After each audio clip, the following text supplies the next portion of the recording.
Okay, so let us have our new topic for this video lesson, and that is graphs of polynomial function. But to be specific, this time we're going to determine the end behavior of the graphs of polynomial function without actually graphing it.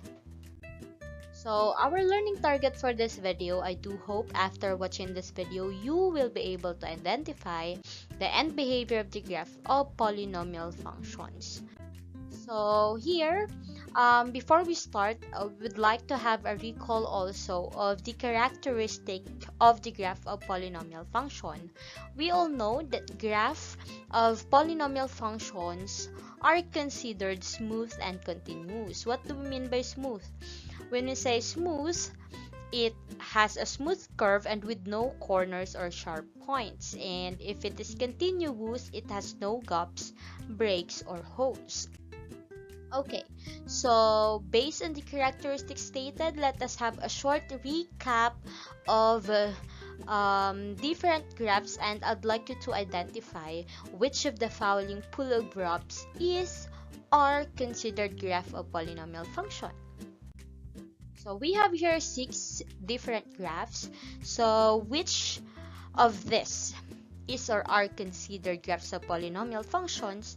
Actually, so here, if we're going to check one by one, so number 1 or graph number 1 is considered graph of polynomial function. Number 2, it is not considered because of the sharp part. So again, it should not have sharp or pointed part. So here, it is not a graph of polynomial function.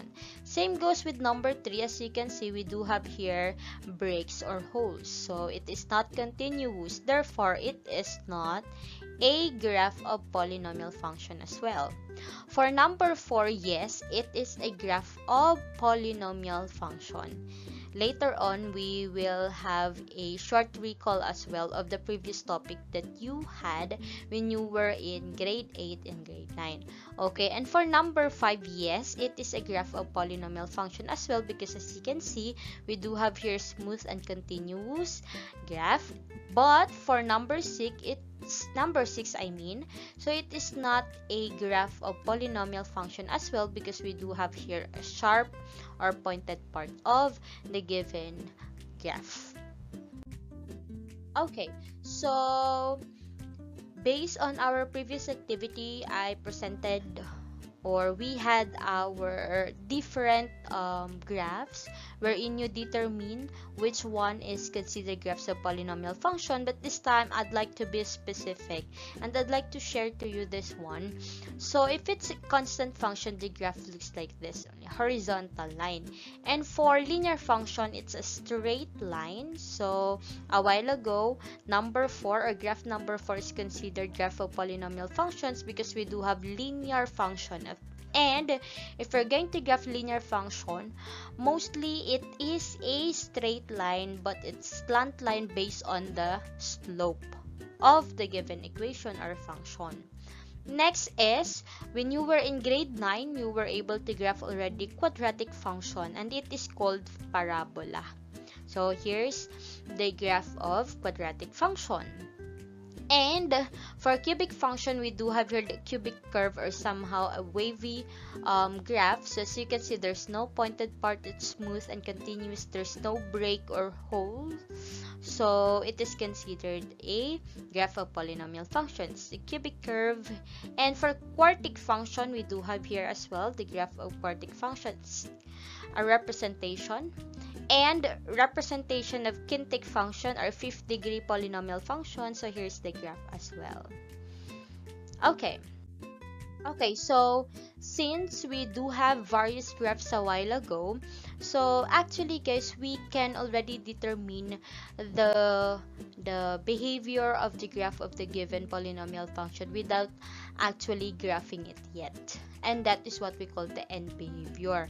It's the behavior of the graph of a function at the far left or at the far right, or else, in short, if we talk about end behavior, that means you can now identify the sketch wherein you can say that if the left arrow of the graph will be going upward or going downward, and then same goes with the right arrow. Is it going upward or downward? Or else you may see that both arrows will be rising and both arrows will be falling. So that's the end behavior of the graph. So without actually graphing, we can now identify that end behavior or somehow an overview of the graph of the given polynomial function by just simply using this leading coefficient test. So end behavior of the graph of the polynomial function can be determined through the leading coefficient test. So if the degree is odd, so take note of this, if the degree is odd and the leading coefficient is positive, therefore the behavior of the graph would be falls to the left and rises to the right. And again, if the degree is odd but the leading coefficient is now negative, then the scenario or the behavior of the graph would be rises to the left and falls to the right. Okay, so what happens when the degree of the graph is even? Now, if it is even and the leading coefficient is positive, then the behavior of the graph would be rises to the left and to the right. Or you can say both arrows will be going upward. Okay, that's it.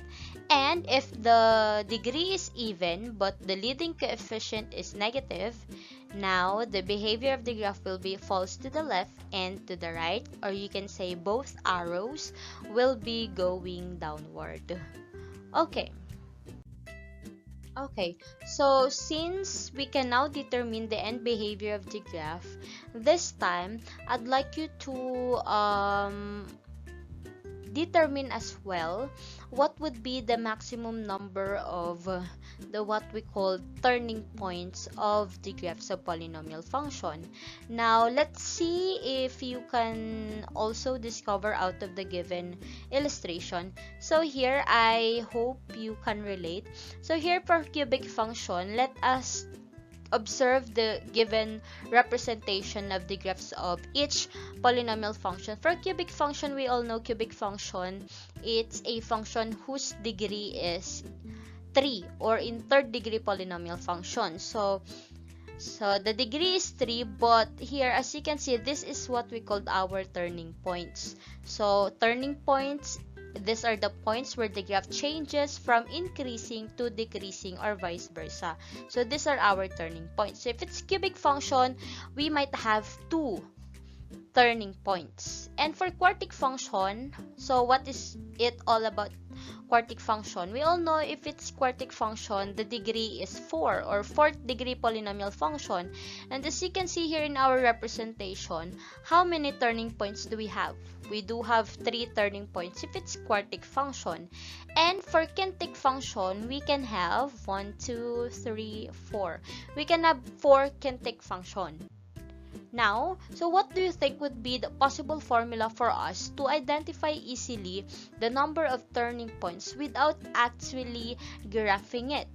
So the formula would be n minus 1 or the degree of the function minus 1. Okay, you just simply deduct 1. But actually, based here in our definition, a polynomial function of degree n has at most n minus 1 turning points on its graph. So I'd like you to really remember this one. So it has at most n minus 1 turning point. What do we mean by at most? It's maximum. So therefore, we can say if it's cubic function, we might have 2 turning points or 1 turning point. So at most, so that is the meaning of at most. We may have maximum of n minus 1 turning points. So same goes with quartic function. So we have here our formula is n minus 1. So 4 minus 1, it's 3. So for quartic function, we may have maximum of 3 turning points, or we may have 2 or 1 turning point. Okay, and same goes with quintic function. So again, take note, it is at most n minus 1 turning point. Okay, so we're done with the end behavior of the graphs of polynomial functions. So these are some of the very important points you need to remember. And thank you so much for watching this video. So guys, if you want to have practice exercise regarding this topic, so go on with the next video lesson. So I will provide you there the activity for this lesson. So please don't forget to subscribe now so that you will be notified of the next lesson. Thank you so much.